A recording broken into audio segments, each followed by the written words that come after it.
Hi friends, welcome to Sandhya study circle. March 26 and 27 current affairs தான் பார்க்க போகிறோம். தினம் ஒரு திருக்குறள். காலம் அறிதல்ன்ற அதிகாரத்திலிருந்து ஒரு திருக்குறள் பார்க்கலாம். எய்தற்கு அரியது ஏய்ந்தக்கால் அந்நிலையே செய்தற்கு அரிய செயல். இதோட பொருள், கிடைத்தற்கரிய காலம் வாய்க்குமானால் அந்த வாய்ப்பை பயன்படுத்தி கொண்டு அப்போது செய்தற்கரிய செய்களை செய்ய வேண்டும். Today headlines. First, PSLV accomplishes zero orbital debris mission. Second, about Lok Sabha election. Third, Atal Pension Yojana. Fourth, higher burden of breast cancer in Tamil Nadu and Karnataka. First news, விண்வெளி கழிவுகளின்றி செயல்படுத்தப்பட்ட PSLV ஆய்வு திட்டம். இஸ்ரோ தகவல். தி exposure rocket PSLV C58 என்ற rocket மூலியமாக தான் நம்ம launch பண்ணோம். இது 2024 ஃபர்ஸ்ட் ராக்கெட்னு சொல்லலாம். இது எதுக்காக லான்ச் பண்ணோன்னா, கருந்துளை, ஊடுகதிர் தன்மை, நியூட்ரான் விண்மீன்கள் உள்ளிட்ட விண்வெளி நிகழ்வுகளை ஆய்வு செய்வதற்காக தான் நம்ம அனுப்பணும். இது 9 ஆய்வு கருவிகள் பொருத்தப்பட்டிருந்தது. இது 4ஆம் நிலையான PS4 போயம் 3 இந்த பகுதியானது 350 கிலோமீட்டர் கீழே இறக்கப்பட்டு ஆய்வு நடவடிக்கை முன்னெடுக்கப்பட்டது. இதோட ஆர்பிட் 650 கிலோமீட்டர் தூரத்திலிருந்து செலுத்தப்பட்டது. இந்த எக்ஸ்போசர் ராக்கெட் மூலமாக மேலே ஆய்வு செஞ்சு ரிட்டர்ன் இது பூமிக்கு கொண்டு வரப்பட்டது. இதன் மூலமாக தான் விண்வெளி கழிவுகளே இல்லாத ஆய்வு திட்டமாக இது நம்ம சொல்கிறோம். இந்த ஆய்வு பணிகள் அனைத்தும் நிறைவடைந்த பிறகு பசிபிக் பெருங்கடலில் இந்த கடந்த 21ஆம் தேதி மதியம் 2 மணி 4 நிமிஷம் இந்த டைமில் PS4 இந்த நிலை இறக்கப்பட்டதுன்னு சொல்லி இஸ்ரோ நியூஸ் தெரிவிச்சிருக்காங்க. இஸ்ரோ பற்றின அடிஷ்னல் நியூஸ் பார்க்கலாம். இஸ்ரோட full form Indian space research organisation. இது எப்போ ஸ்டார்ட் பண்ணோம்னா 1969. இதோட ஃபஸ்ட்டு சேட்டிலைட் எதுனா ஆரியபட்டா. எப்போ லான்ச் பண்ணோம்னா 1975. ஃபஸ்ட்டு ஹெட் யாருன்னா விக்ரம் சாராபாய். இவர் தான் ஃபாதர் ஆஃப் இந்தியன் ஸ்பேஸ் ப்ரோக்ராம்னு சொல்கிறோம்.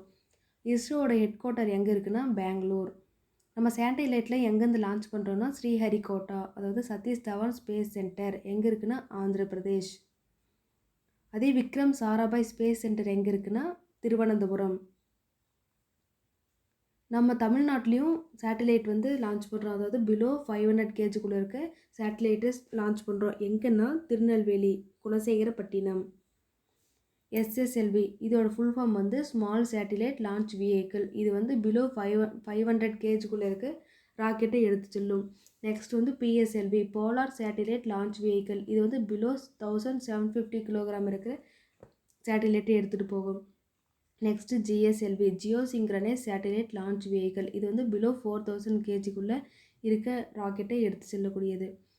நெக்ஸ்ட் சந்திராயன் 1. இது மூன் மிஷன் சொல்கிறோம். இது மூணில் வாட்டர் இருக்கான்றதுக்காக ஆய்வு செய்கிறதுக்காக நம்ம அனுப்பணும். இது எப்போ அனுப்பினோம்னா October 22, 2008 தான். இதோட ராக்கெட் நேம் PSLV C11. இதோட ஹெட் யாருன்னா மயில்சாமி அண்ணாதுரை. இவர் தான் மூன் மேன் ஆஃப் இந்தியான்னு சொல்கிறோம். நெக்ஸ்ட்டு சந்திராயன் 2. இது எப்போ லான்ச் பண்ணோம்னா 22 ஜூலை 2019. இதோட ராக்கெட் நேம் GSLV LVM-3. இதோட ஹெட் யாருன்னா வனிதா முத்தையா. இதில் மொத்தம் 3 ஆய்வு கருவிகள் இருந்துச்சு. என்னென்னா ஆர்பிட், லேண்டர், ரோவர். ஆர்பிட்டோட ஆயுட்காலம் 7 இயர்ஸ். லேண்டர் பேர் விக்ரம்னா ஆற்றல்னு பொருள். ரோவர் நேம் பிரக்யான்னா ஞானம்னு பொருள். இது ரெண்டோட லேண்டர், ரோவர் இது ரெண்டோட valid days 14 days. Next Chandrayaan 3. இது எப்போ லான்ச் பண்ணோன்னா 14 ஜூலை 2023 தான். இதோட ஹெட் யாருன்னா வீரமுத்துவேல். இதோட rocket name GSLV LVM-3 Mark 4. இதில் லேண்டர், ரோவர் இது ரெண்டும் தான் இருந்தது. இதோட வேலிட் டேஸ் 14 days. இப்போ ப்ரெசன்ட் இஸ்ரோ ஹெட் யாருன்னா சோம்நாத். மிசைல் மேன் ஆஃப் இந்தியான்னு யாரை சொல்கிறோன்னா APJ அப்துல் கலாம். இந்த சந்திராயன் 2 இறங்கின முனைப்பேர் என்னென்னா, இறங்கின இடத்து பேர் என்னென்னா திரங்கா முனை. திரங்கானா மூவர்ண கொடியின் பொருள். அதே சந்திராயன் 3 இறங்கின இடம் பேர் என்னென்னா சிவசக்தி முனை. இந்த சந்திராயன் 3 இறங்கின நாள் August 23, 2023. இந்த August 23 தான் தேசிய விண்வெளி நாளாக நம்ம கொண்டாடிட்டு வரோம். நெக்ஸ்ட் நியூஸ் பார்க்கலாம். வாக்களிப்பு தயக்கத்துக்கு விடை. இப்போ ப்ரெசெண்டாக நடக்கிற எலெக்ஷன் வந்து எத்தனாவது எலெக்ஷன்னா 18வது மக்களவை தேர்தல்னு சொல்கிறோம். இது வந்து டைப்ஸ் ஆஃப் பொலிட்டிக்கல் பார்ட்டிஸ். இது வந்து ரெண்டாக இருக்குது, national party, state party. National பார்ட்டியில் வந்து ஆளும் கட்சி எதிர்கட்சி 2 இருக்குது. அதே ஸ்டேட் பார்ட்டிலையும் ஆளும் கட்சி எதிர்கட்சி 2 இருக்குது. தேசிய கட்சிக்கான தகுதிகள். ஃபஸ்ட்டு வந்து Lok Sabha election or MLA election சொல்லலாம். இது வந்து அட்லீஸ்ட் 4 ஸ்டேட்டில் வந்து 6% வேலிட் ஓட்ஸ் வாங்கியிருக்கணும். ரெண்டாவது வந்து லோக்சபா எலெக்ஷன். இது வந்து அட்லீஸ்ட் 3 ஸ்டேட்ஸில் வந்து 2% இடத்துல வந்து வெற்றி பெற்றிருக்கணும். மூணாவது வந்து அட்லீஸ்ட் 4 ஸ்டேட்ஸில் வந்து மாநில கட்சிக்கான அதிகாரம் பெற்றிருக்க வேண்டும். இது மூணுத்தில் ஏதாவது ஒன்று அது நிறைவு செஞ்சுருக்கணும். தேர்தலில் வெற்றி பெறும் கட்சி வந்து ஆளும் கட்சின்னு சொல்கிறோம். தேர்தலில் தோல்வி பெறும் கட்சி வந்து எதிர்கட்சின்னு சொல்கிறோம். Next national parties of India. First வந்து 8 நேஷ்னல் பார்ட்டிஸ் இருந்துச்சு. நவ் இப்போ எத்தனை இருக்குன்னா 6 நேஷ்னல் பார்ட்டி தான் இருக்குது. ஆஸ் பர் 2021 படி 6 இருக்குது. நெக்ஸ்ட் எலெக்ஷன் வந்து பார்ட் 15 இருக்குது. இதோட ஆர்டிக்கல் வந்து 324 329 வரைக்கும் இருக்குது. இது எங்கேருந்து பாரோ பண்ணணும்னா இங்கிலாந்து. ஆர்டிக்கல் 324 என்ன சொல்லுதுன்னா இந்திய தேர்தல் ஆணையம், அதாவது எலெக்ஷன் கமிஷன் பற்றி சொல்லுது. எலெக்ஷன் கமிஷன் எங்கே இருக்குன்னா நியூ டெல்லி. எப்போ ஸ்டார்ட் பண்ணோம்னா Jan 25, 1950. நம்ம ஓட்டிங் ஏஜ் வந்து 21 18 எப்போ மாற்றினோம்னா 61 கான்ஸ்டியூஷன் அமெண்ட்மெண்ட் ஆக்ட் படி 1988 தான் 21 18 இருக்குது.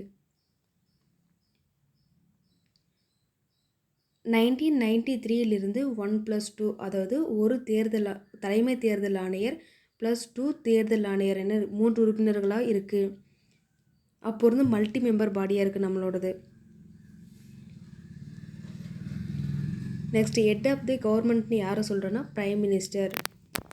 நேஷ்னல் ஓட்டர்ஸ் டே எப்போன்னா Jan 25. சோழர் காலத்தில் வந்து தமிழ்நாட்டில் வந்து குடவோலை முறைப்படி தான் கிராம சபை உறுப்பினர்கள் வந்து தேர்ந்தெடுத்தாங்க. நெக்ஸ்ட் வந்து நோட்டாவோட ஃபுல் ஃபார்ம் வந்து நன் ஆஃப் தி எபோ அப்படின்னா எவரும் இல்லைன்னு பொருள். 1961 இந்திய தேர்தல் 1961 இந்திய தேர்தல் நடத்தை விதிகள் வந்து நடத்தை விதி எண் வந்து 49 இம்முறை பற்றி விவரிக்குது. இது எத்தனாவது கான்ஸ்டியூஷன் அமெண்ட்மெண்ட்னா 17th கான்ஸ்டியூஷன் அமெண்ட்மெண்ட் ஆக்ட். 2024 தான் பொது தேர்தல் வந்து முதல் முறையாக இந்த நோட்டா எல்லாமே பயன்படுத்தப்பட்டது. நோட்டாவை பயன்படுத்தின 14வது நாடு எதுனா India. NOTA designed by national institute of design at Ahmedabad. 2013 வந்து அசம்பிளி எலெக்ஷனில், அதாவது 4 ஸ்டேட் வந்து யூஸ் பண்ணியிருக்கு. எந்த ஸ்டேட்னா சத்தீஸ்கர், மிசோரம், ராஜஸ்தான், மத்திய பிரதேஷ் அண்ட் டெல்லி. நெக்ஸ்ட் வந்து இவிஎம். இதோட ஃபுல் ஃபார்ம் வந்து எலக்ட்ரானிக் ஓட்டிங் மெஷின். இது எந்த ஸ்டேட் ஃபஸ்ட்டு இன்ட்ரடியூஸ் பண்ணுச்சுன்னா கேரளா 1982. இந்த இவிஎம் இதில் வந்து பாசிபிள் 3840 ஓட்ஸ் வந்து பாசிபிள் இருக்குது. ஆனால் இதில் வந்து normally less than 1400 votes assigned by polling station. இதில் வந்து மேக்ஸிமம் 64 கேண்டிடேட்ஸ் வந்து பாசிபிள்.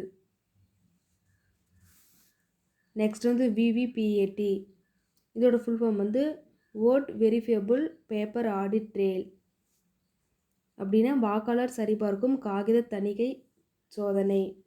இதுவும் 2024 தான் பொது தேர்தல் வந்து அறிமுகப்படுத்திருக்கும். நம்ம ஓட் பண்ணிவிட்டு 7 seconds வந்து டிஸ்பிளே ஆகும், நம்ம யாருக்கு ஓட் பண்ணணும்னு சொல்லி நமக்கு மட்டும் தெரியும். இது ஃபஸ்ட்டு யார் யூஸ் பண்ணியிருப்பாங்கன்னா நாகாலாந்து.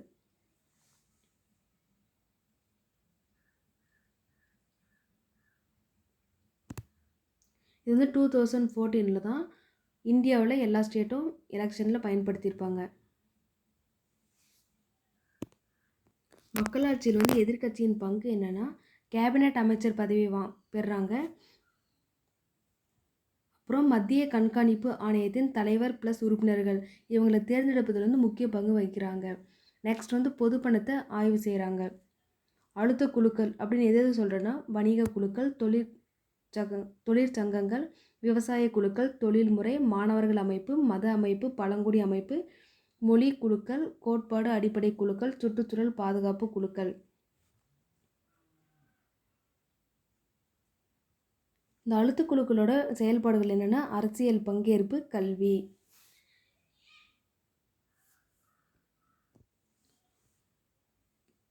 பொது தேர்தல் வந்து 1920 பிரிட்டிஷ் பீரியடில் நடந்திருக்கும். அது வந்து தான் ஃபஸ்ட்டு தேர்தல்னு சொல்லி சொல்கிறோம். அது வந்து இம்பீரியல் கவுன்சில் வந்து மத்திய சட்டசபைக்கும் மாகாண சட்டசபைக்கும் தேவையான உறுப்பினர்கள் வந்து தேர்ந்தெடுக்கப்பட்டாங்க. ஆஃப்டர் இண்டிபெண்ட் ஃபஸ்ட்டு தேர்தல் எதுன்னு கேட்டால் 1951 to 1952 வரைக்கும் நடந்துச்சு ஃபஸ்ட்டு தேர்தல். அப்போ வந்து 14 அங்கீகரிக்கப்பட்ட கட்சிகள் இருந்துச்சு. அதில் வந்து 489 தொகுதிகள் வந்து 489 சீட்டில் வந்து 364 சீட் காங்கிரஸ் வெற்றி பெற்றிருக்கும். அப்போ ஃபஸ்ட்டு பிஎம் யாருன்னா Jawaharlal Nehru. Election commissioner of India இவங்க வந்து 1+2. இவங்களோட ஏஜ் வந்து 65 இயர்ஸ் ஆர் 6 இயர்ஸு. இவங்களை யார் அப்பாயின்மெண்ட் பண்ணுறாங்கன்னா பிரசிடென்ட்டு. ரிமூவல் யார் பண்ணுறாங்கன்னா அதுவும் பிரசிடென்ட் தான்.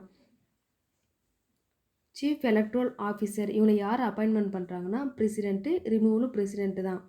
ஸ்டேட் எலெக்ஷன் கமிஷனர் வந்து யார் அப்பாயின்மெண்ட் பண்ணுறாங்கன்னா கவர்னர். ரிமூவல் யார் பண்ணுறாங்கன்னா பிரசிடென்ட்டு.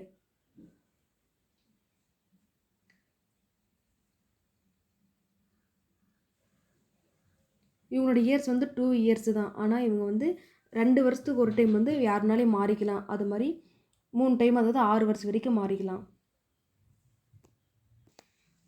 சாரி, இவங்களோட டேர்ம் வந்து 2 இயர்ஸு. இவங்க வந்து ரிட்டன் எலிஜிபிள் இருக்குது. Eligible for re appointments. Election commission first election commissioner யாருன்னா Sukumar Sen. 24th election commissioner யாருன்னா சுஷில் சந்திரா. இப்போ 25th ப்ரெசண்ட்டாக யார் இருக்காங்கன்னா ராஜீவ்குமார்.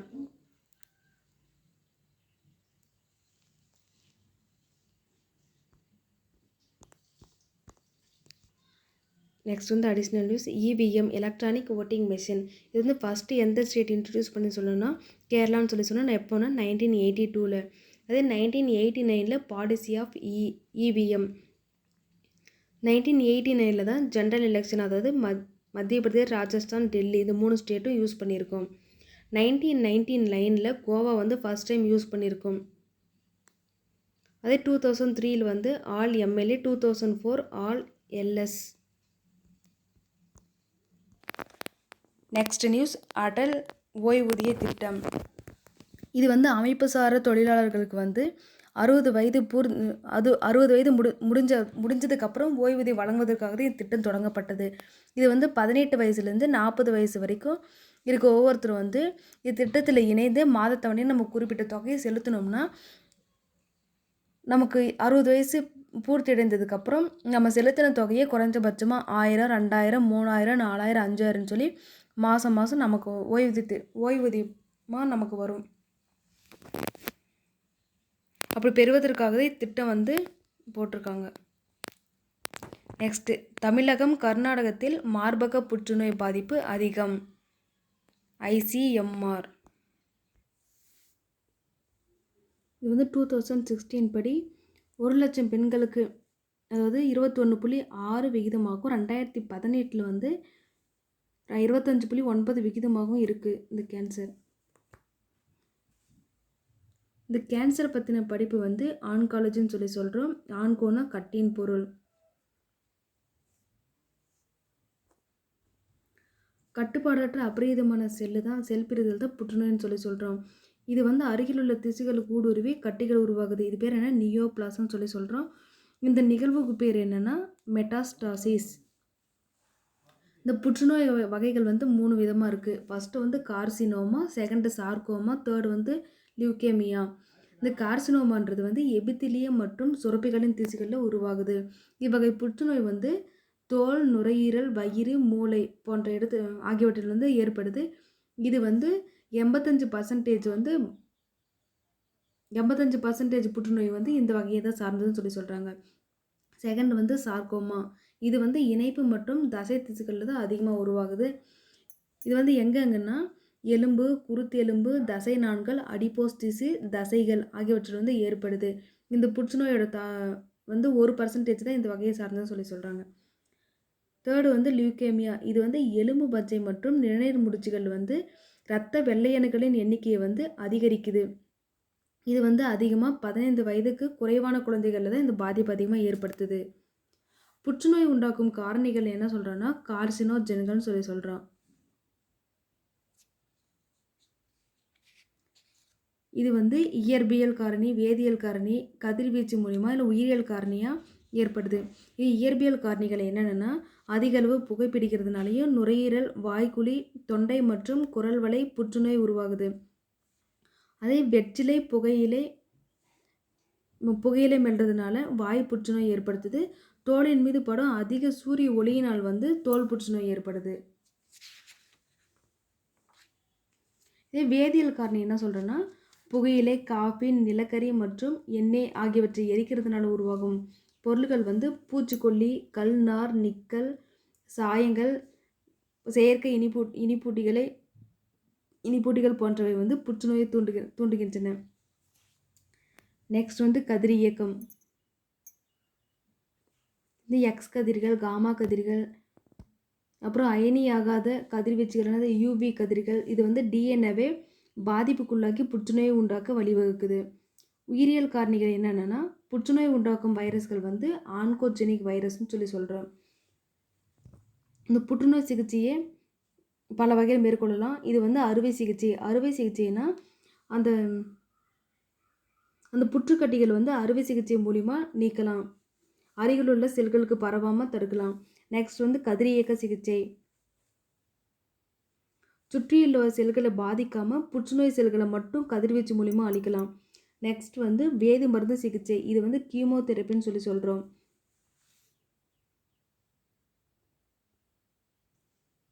இது வந்து செல் பிரிதலை தடுக்கிறது மூலிமா புற்று செல்களை வந்து அழிக்குது. நெக்ஸ்ட் வந்து தடைக்காப்பு சிகிச்சை.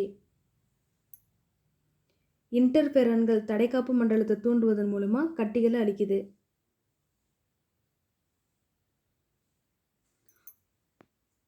உலக புற்றுநோய் நாள்னு எப்போ சொல்கிறேன்னா February 4.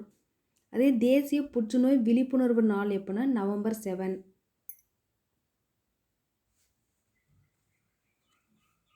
இந்த புற்றுநோய் தடுப்பு வழிமுறைகள் என்னென்னா புகைப்பிடிக்கிறதை தவிர்ப்பதனால நுரையீரல் புற்றுநோயை தடுக்கலாம். அப்புறமா தொழிற்சாலைகளிலிருந்து வெளிப்படும் நச்சு நிறைந்த மாசு காரணிகளிலிருந்து பாதிப்பிலிருந்து விடுபட பாதுகாப்பு நடவடிக்கைகளை மேற்கொள்ளணும். அதுக்கப்புறம் தோல் புற்றுநோயை தடுக்க வந்து அதிகப்படியான கதிர்வீச்சுக்கு உட்படுதல் வந்து தவிர்த்து கொள்ள வேண்டும். டுடே நியூஸ்க்கான கொஷின் வந்து இவிஎம் வந்து ஃபஸ்ட்டு எந்த ஸ்டேட் இன்ட்ரடியூஸ் பண்ணுச்சு? நெக்ஸ்ட் கொஷின் வந்து